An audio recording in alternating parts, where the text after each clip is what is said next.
Welcome to Sonamarg. Sonamarg বা সোনামার্গ। সোনামার্গ বলার কারণ হচ্ছে এখানে বরফের ওপর প্রচণ্ড পরিমাণে খুব সুন্দর রোদ ঝলমল হওয়ার জায়গাতে একদম চকচক করে। তাছাড়া এপ্রিল মে মাসে যখন সবুজ তৃণভূমি থাকে সেই জায়গাটাও খুব সুন্দর লাগে। এই কারণে সোনমার্গ বা সোনামার্গ বলা হয়। তাছাড়া একে বরফের রানীও বলা হয়ে থাকে। এই কারণে সোনমার্গের অপর নাম সোনামার্গ, বরফের রানী আর সোনার তৃণভূমি, এই তিনটে নামে আখ্যা দেওয়া হয়েছে।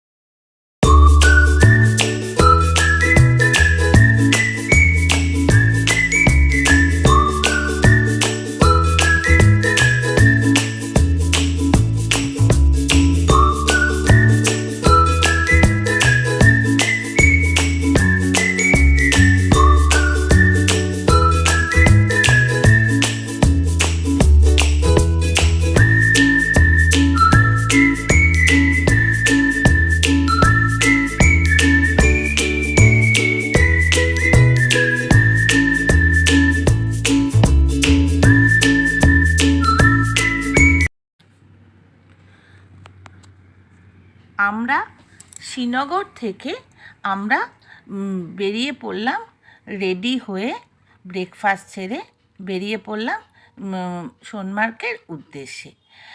ঘড়িতে সময় ছিল 9:15 আর টাইম হচ্ছে জানুয়ারি মাসের 9 তারিখে। আপনারা ভিডিওটা দেখছেন 9 জানুয়ারির ভিডিও। আমরা বেরিয়ে পড়লাম সকাল সকাল সোনমার্গের উদ্দেশ্যে। তো চলুন যাওয়া যাক।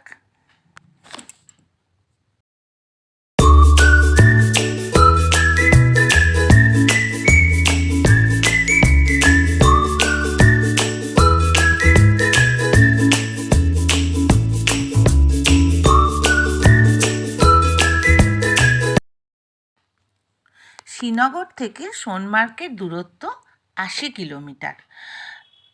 আর এর গড় উচ্চতা 8,960 ফুট উচ্চতা।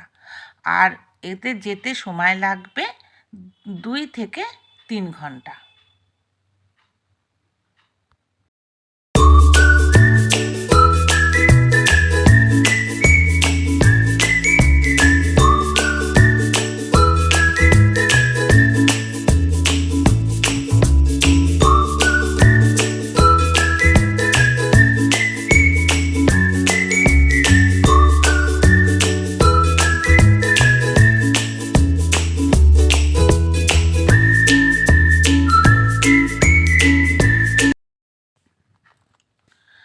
আমরা একটা স্পটে দাঁড়িয়েছি। সোনমার্গ যাওয়ার সময় কিছুটা একভাবে না যেয়ে কিছুটা সময় একটা জায়গায় স্টে করতে হয়। সিন্ধু নদী, এই জায়গাটা যে নদীটা বয়ে যাচ্ছে আপনাদের দেখাচ্ছি, এটা সিন্ধু নদী। মাছই হিমবাহ থেকে উৎপত্তি হয়ে 108 কিলোমিটার গিয়ে ঝিলাম নদীতে প্রবেশ করেছে।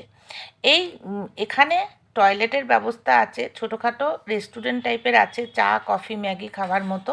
প্লাস এখানে জামা কাপড় কেনারও কিছু জিনিস আছে। আর একটা হাইওয়ে আছে, দেখুন আমি আপনাদের দেখাচ্ছি। আর এখানে সবচেয়ে বড় কথা, এখানে ফটো সেশন করার একদম মোক্ষম জায়গা। আপনারা যখন আসবেন এখানে ফটো সেকশন করবেন এবং ফটো কালেক্টও করতে পারেন।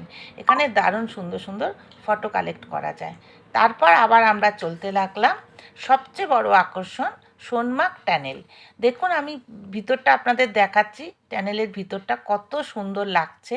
এটা 6 কিলোমিটার দীর্ঘ টানেলটা থেকে যখন বেরোবো তখন শুধু আপনারা দৃশ্যটা দেখুন, কি দারুণ কি দারুণ, মন ভরে যায়। কি সুন্দর প্রাকৃতিক দৃশ্য, দেখুন আপনারা শুধু।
ভিউটা দেখলেন, কি সুন্দর মন জুড়িয়ে যায়। তো আমরা সোনমার্গে এসে গেছি। তো এখানে এসে আমরা গাড়ি ভাড়া করে চেন গাড়ি করে আমাদেরকে আসতে হয়েছে, কারণ ওই প্রচণ্ড বরফ পড়ে গেছিলো, তার জন্য ওখানে যাওয়া যায়নি। ওই জন্য আমরা গাড়ি ভাড়া করে তারপরেই আমরা এলাম। তো আপনারা যখন আসবেন অবশ্যই জুতো জ্যাকেটটা ভাড়া করে পরেই আসবেন, না হলে প্রচণ্ড স্লিপ খাওয়ার ব্যাপার। আমিও একটু স্লিপ খেয়েছিলাম। আর যেটা হচ্ছে, এখানে দুটো পয়েন্ট আছে, একটা হচ্ছে খাজিবার পাস আর একটা হচ্ছে জিরো পয়েন্ট। আর তাছাড়া সাইট সিন আছে। আপনারা ঘোড়া করে জিরো পয়েন্ট যেতে পারেন। যদিও আমরা যখন গেছিলাম জিরো পয়েন্ট বন্ধ ছিল, তাই আমরা জিরো পয়েন্টে যেতে পারিনি। জিরো পয়েন্টের ভাড়া 2 থেকে 3,000 টাকা মতো নেয়। আর খাজিজার পাসটাও 1,000 টাকা মতো নেয়। আপনারা সেটা একটু দরদাম করে নেবেন, কারণ এখানে ভীষণ স্ক্যাম চলে। আর চেন দেয়া গাড়ির ভাড়াও আমাদের এরকম 3,000 টাকা মতোই পড়েছিল। আমি আপনাদের টাকা ভাড়াগুলো সব বলে দিচ্ছি, যাতে আপনাদের সুবিধা হবে আসতে। আর কি বলবো, এখানে এইভাবেই আমরা দারুণ মজা করেছি, আনন্দ করেছি, রিলস বানিয়েছি। আপনাদেরকে কিছুটা দেখাচ্ছি, আমরা রিলস বানিয়েছি। আমার ভিডিওটা আপনাদের যতটা পারলাম দেখালাম। যদি ভিডিওটা ভালো লেগে থাকে প্লিজ লাইক, শেয়ার, সাবস্ক্রাইব করবেন। আর অবশ্যই কমেন্টে জানাবেন কেমন হয়েছে। এখানেই রাখছি, পরবর্তী পর্বর জন্য অপেক্ষায় রইলাম। নমস্কার।